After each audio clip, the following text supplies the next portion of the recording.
Hello အားလုံးပဲမင်္ဂလာပါဒီနေ့မှာဆိုရင်တော့ Universe ကနေပြီးတော့ဘယ်လိုလက်ဆောင်တွေပေးမလဲဆိုတာကိုပြပေးချင်ပါတယ်ဒါလေးက1ပါ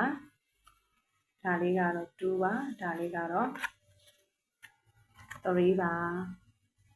ကလေးလေးတွေက1 2 3ပါရှင့်ဒီဘက်ဆိုတော့1အလေက2ဒီဘက်က3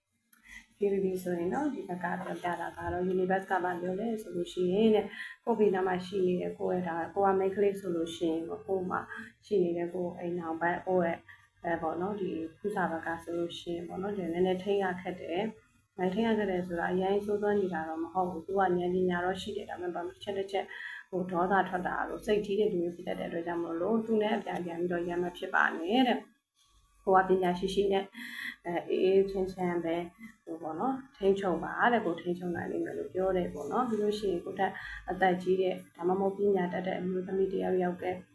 ပေါ့နော်ဒီနှောက်ရှက်တာပေါ့နော်ကိုယ်လည်းလုပ်ငန်းနဲ့ပတ်သက်ပြီးနှောက်ရှက်တာအခြေမှလည်းနှောက်ရှက်ပေးတာမျိုးလေးကြုံနေရတတ်ပါတယ်တဲ့အဲ့ဒီအချိန်မှာဆိုလို့ရှိရင်စိတ်ကိုအေးချင်းနဲ့ထားပြီးတော့ကိုယ့်ရဲ့အသိဉာဏ်ပေါ့နော်ကိုယ်မှာရှိနေတဲ့ဉာဏ်ပညာလေးနဲ့ပဲဉာဏ်သားနဲ့ထိချုပ်ပါတဲ့ဒေါသရှိမထားပါနဲ့လို့ပြောပါတယ်ရှင်ပိုင်းဝါလေးပိုင်းတူးလေးတွေကကြတော့ပေါ့နော်ဒီပါပေါ့နော်ဒီအလုပ်ကိစ္စလေးတွေမကြခဏခရီးလေးထွက်နေရတတ်တာလေးတွေရှိတယ်ကိုယ့်ရဲ့လက်အောက်နဲ့သားနဲ့ပတ်သက်ပြီးတော့စိတ်နှောက်ယှက်လေး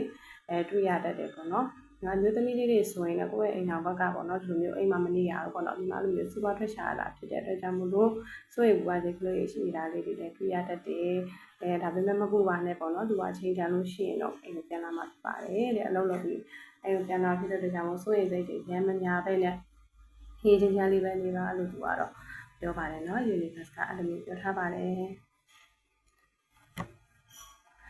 နောက်ပိုင်း3လေးတွေကကြတော့ပေါ့နော်လောလောဆယ်မှာကိုကဟိုအရှင်တော့ကပေါ့နော်ဟိုမျောလင်းချက်ကြီးအရင်ကြီးနေတယ်ပေါ့နော်ငါဒီကိစ္စငါဖြစ်နိုင်မလားကိုလိုချင်နေတဲ့မျောလင်းချက်ပါနိုင်ကိုရောက်တော့မယ်ပေါ့နော်ရောက်တော့မယ်ဆိုတာတအားကြီးတော့မှနေသေးဘူးခုကနေမှစပြီးတော့ကြိုးစားရမယ်လို့ပြောချင်တာပေါ့နော်ခုကနေစပြီးကြိုးစားရအောင်လေးနဲ့တက်တလုံးမှဆိုလို့ရှိရင်ပုံကြည့်ကြတယ်လို့ရှိရင်ကျွေးနေများနေတတ်တယ်ပေါ့နော်တနည်းအားလည်းမဟုတ်ဘဲနဲ့လမ်းချောင်းပေါင်းမြောင်များစွာခွဲထွက်ပြီးတော့ဟိုငွေယူပေါက်တွေရှိနေတာဖြစ်တဲ့ကြောင့်မို့လို့ကိုယ့်ဘာကိုဒီငွေယူပေါက်ကလေးတွေကိုတန်းတန်းများထိန်းပြီးတော့ကိုယ့်ရဲ့မျောလင့်ချက်ကိုစပြီးတော့သွားပါကိုမျောလင့်တာလေးတွေကပြေးဝလာပါလိမ့်မယ်ရုံရတဲ့စကားလေးတွေကောင်းကလေးလေးတွေကြားရတတ်ပါတယ်ဆက်သွယ်ပြနေတဲ့လူတွေလည်းဆက်သွယ်လေးတွေပြန်ရတတ်ပါတယ်လို့ပြောချင်ပါတယ်ရှင်ပိုင်း3လေးကျေးဇူးတင်ပါတယ်